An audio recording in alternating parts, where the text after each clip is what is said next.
No, no, no, no, no, Amazon. See, I'm an independent author, and that means I've retained all the rights to my books in all formats. So when you start to do shady things that I don't like, I know what's in my contract, I know how to change it, so that way I'm no longer exclusive with you as a way to say I don't like what you're doing, and that you can go.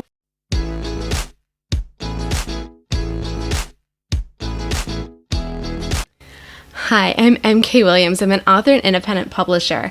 I love sharing my insights about all things self-publishing with you. Before I get into the details of today's topic, don't forget to hit subscribe. That way you'll be notified when I put out new videos every week about self-publishing and making a career out of being an author.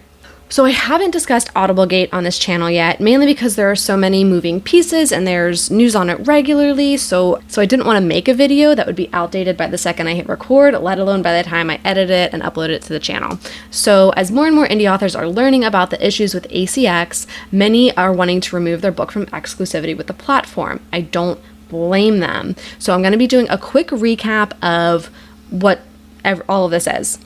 So ACX stands for Audiobook Creation Exchange.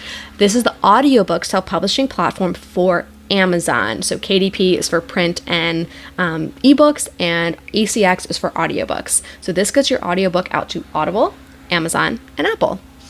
ACX, much like other Amazon self-publishing programs, incentivizes exclusivity. While it isn't the same as Kindle Select with the same special deals and promotions, if you are exclusive with ACX, you get a higher royalty rate on your audiobooks. So you get a 40% royalty rate on your audiobook if you're exclusive, compared to a 25% rate if you're not exclusive.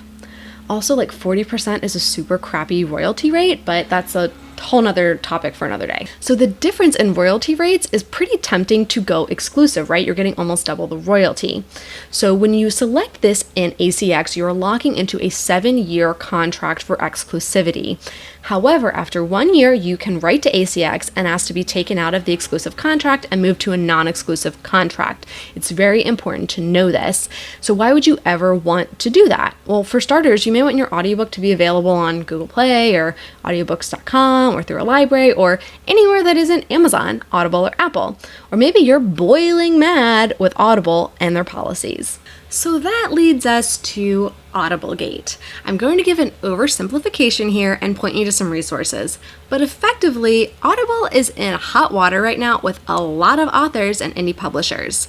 So for years, Audible has been advertising their subscription to avid readers and listeners. One of their many listed benefits is that you can use your monthly credits that you get with your subscription to listen to any audiobook in their catalog.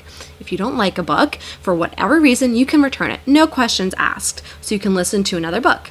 That sounds like a reasonable enough benefit, especially if a listener, clicked to listen to sample and accidentally redeemed their credit, or they thought they were getting a book about vampires and instead they got a nature book about Transylvania. There's a lot of very legitimate reasons a listener might say, I want to return this and get my credits back because this was expensive. But what Audible was doing was telling their subscribers to return all of their audiobooks to reuse their credits regardless of whether they enjoy the audiobook or not.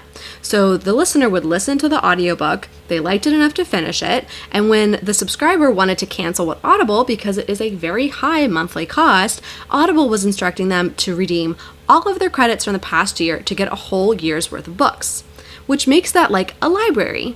Only instead of paying authors on a library model, they counted every one of those returns as a ding against the author and processed a negative royalty against the author.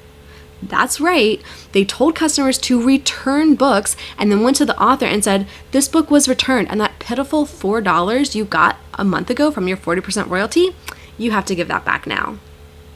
Yeah, again, I'm linking to all of the information so you can find out about all these shenanigans that Susan May is having to deal with. So she has a Facebook group called Fair Deal for Authors and Narrators. There's a lot going back and forth with this, but this is so much BS. I could just go on a rant for a while about it, but I'm not going to. I'm going to let you know how you can take your book out of exclusivity, but there's more information below. Let's get back to it.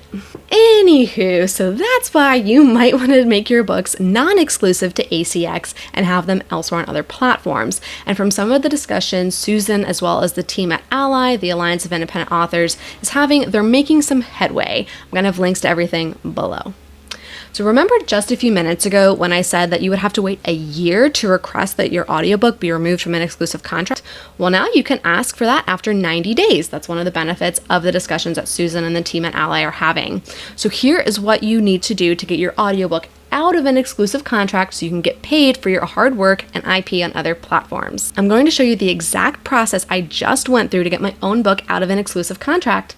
That's right, my very first audiobook, The Games You Cannot Win, a collection of short stories narrated by Lisa Negron, was exclusive with ACX. It was my first audiobook. I didn't know better, but I owned the files. So there's no good reason for me to not have these wide. It was just a matter of timing and convenience. So for royalty share deals, you have to keep your book exclusive, mainly because you are telling that narrator you are going to be paying them back as books are sold. So if you suddenly took it non-exclusive on another platform, you're making royalties, they don't have a way to make sure your narrator still gets paid. So this is a term that Susan and the Ally team are still working on. I'm not going to go into it here. Once the dust is settled, I'll do another video on that one specifically because it's going to be different. But for books where you bring the files, either because you self-narrated or you paid the narrator up front, you can make this ask to make your book non-exclusive after 90 days. So to make this request, you first need to ensure that your book has been on ACX for more than 90 days. Check. Next, you need to go to their Contact Us page and select the exact issue. They make it easy. So you click over to Other, and then there's an option to change your distribution. Input the details for your book. So I include the ASIN as well as the Audible link to the book. I make it crystal clear as to what book I'm talking about because I have multiple books on the platform. So on Saturday, May 22nd, I made the request that The Games You Cannot Win be removed from exclusivity. Yay! By Wednesday, May 26th, this was complete. Now, they did say it could take up to 30 business days to do this, but they were very quick about it and very cordial. So stay tuned for more updates from me regarding what I'll be doing with the files now that they're not exclusive. I have some things in the works. Okay, so this was a lot of information, all to get to the point of how you can remove your book from exclusivity. That's the short and simple part of it, and I was initially just going to do, again, super short, probably like 3 or 4 minute video on that, but I wanted to go over the reasons why and where everything stands. As I mentioned, I'm going to have links below to Susan's Facebook group, Fair Deal for Authors and Audiobook Narrators, as well as the Audiblegate website that's currently up with all the updates. So, that being said, are you going to be removing your books from exclusivity with ACX? What questions do you have about what's going on? What questions do you have about audiobooks and how to make them wide and what platforms you should go with? I talk a lot about Findaway Voices on this channel. They're my audiobook distributor for wide distribution, but there are other ones out there. So definitely drop your comments below. Let's keep the conversation going.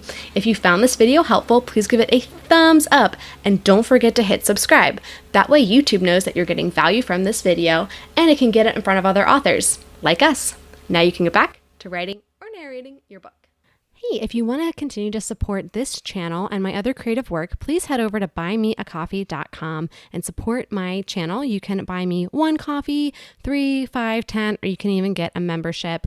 Those who are in the membership are actually going to be included in the acknowledgements pages of all of my published books moving forward as a big thank you. And you can even get some additional options to get an Instagram thank you post shout out or a shout out in an upcoming video. Thank you so much for supporting this channel.